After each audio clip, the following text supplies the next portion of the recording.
Olá, bom dia. Hoje, sexta-feira, dia 4 de fevereiro. Em nome do Pai, do Filho e do Espírito Santo. Amém. Peçamos que o Espírito Santo venha em nosso auxílio e nosso socorro, iluminar os nossos pensamentos, controlar as nossas palavras e encher o nosso coração de muita paz e amor. Hoje, a reflexão que nós vamos fazer se encontra no Evangelho de Jesus Cristo, segundo Marcos, no capítulo 6, versículos de 14 a 29. Naquele tempo, o rei Herodes ouviu falar de Jesus, cujo nome se tornava célebre. Dizia: João Batista ressurgiu dos mortos e por isso o poder de fazer milagres opera nele? Uns afirmavam: é Elias. Diziam outros: é um profeta como qualquer outro. Ouvindo isso, Herodes repetia: é João, a quem mandei decapitar. Ele ressuscitou. Pois o próprio Herodes mandara prender João e acorrentá-lo no cárcere por causa de Herodíades, mulher de seu irmão Filipe, com o qual ele tinha se casado. João tinha dito a Herodes: não te é permitido ter a mulher do teu irmão.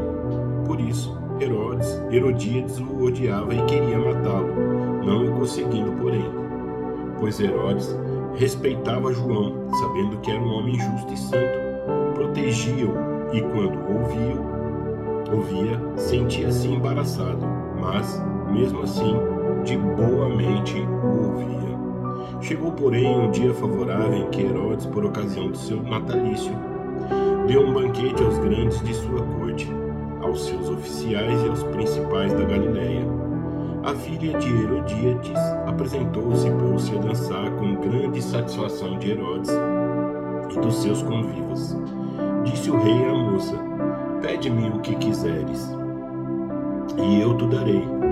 E jurou-lhe: tudo o que me pedires te darei, ainda que seja metade do meu reino. Ela saiu e perguntou à sua mãe: o que hei de pedir? E a mãe respondeu: a cabeça de João Batista. Tornando logo a entrar apressadamente à presença do rei, exprimiu-lhe seu desejo: quero que sem demora me des a cabeça de João Batista. O rei entristeceu-se, todavia, por causa da sua promessa dos convivas, não quis recusar. Sem tardar, enviou um carrasco com a ordem de trazer a cabeça de João. Ele foi, decapitou João no cárcere, trouxe a cabeça num prato e deu à moça. E esta entregou a sua mãe.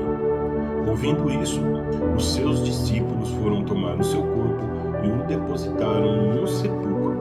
Palavra da salvação, glória a vós, Senhor.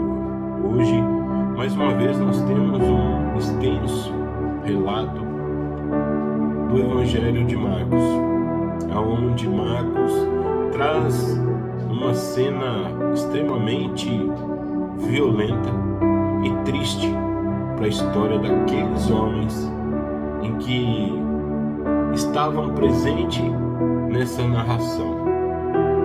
Aqui nós percebemos em que não existe a pessoa ou a fala de Jesus nessa narrativa de Marcos, do tamanho da situação que se passara. Essa situação narrada por Marcos traz a morte de João Batista, o enviado de Deus, aquele que anunciava a vinda de Jesus, aquele que foi lhe dado como profecia aplainar as terras para preparar a vinda do Filho do Homem. E ele assim o fez. Mas, como todo homem de Deus, homem bom e justo, tem as suas consequências. E as consequências que João Batista teve que passar por falar a verdade, por revelar o reino de Deus, de anunciar que o Jesus estava próximo, fez com que ele fosse assassinado.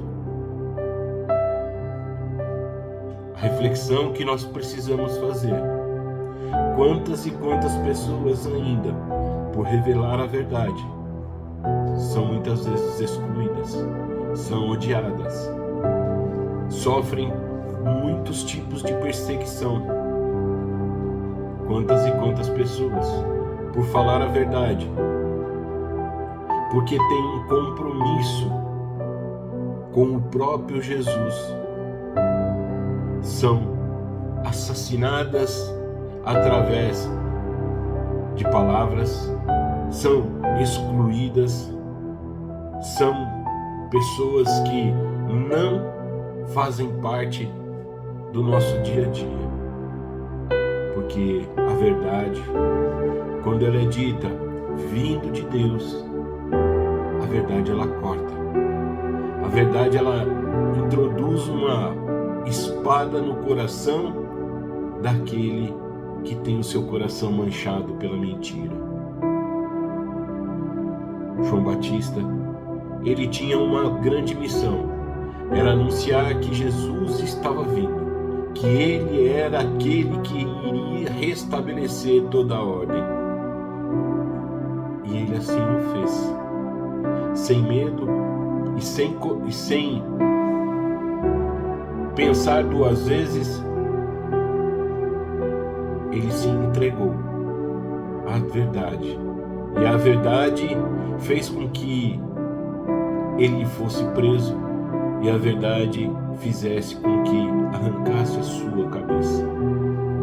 Mas, muito além do que é a verdade, João Batista sabia muito bem que aquilo que tinha sido pedido, ele o fez. E como nós, enviados também de Deus, como profetas nesse mundo, nós precisamos cumprir com a nossa proposta, anunciar a boa nova. E se Deus nos revelar a verdade sobre algo ou alguém, precisamos ir corrigi-lo.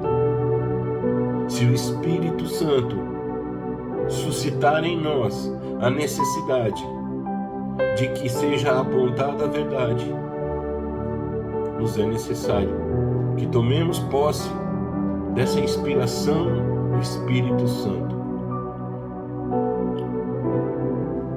De um outro lado, muito é perigoso em que vivamos na mentira, em que vivamos no pecado, porque a consequência do pecado, como diz o apóstolo Paulo, é a morte.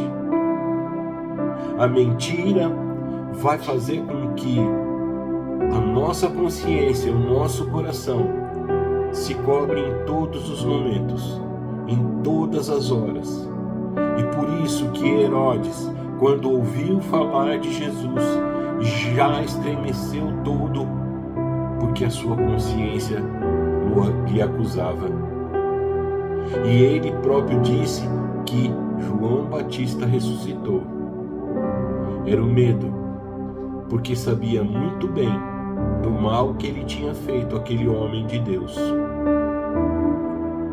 E nós precisamos fugir daquilo que muitas vezes nos acusa o tempo todo.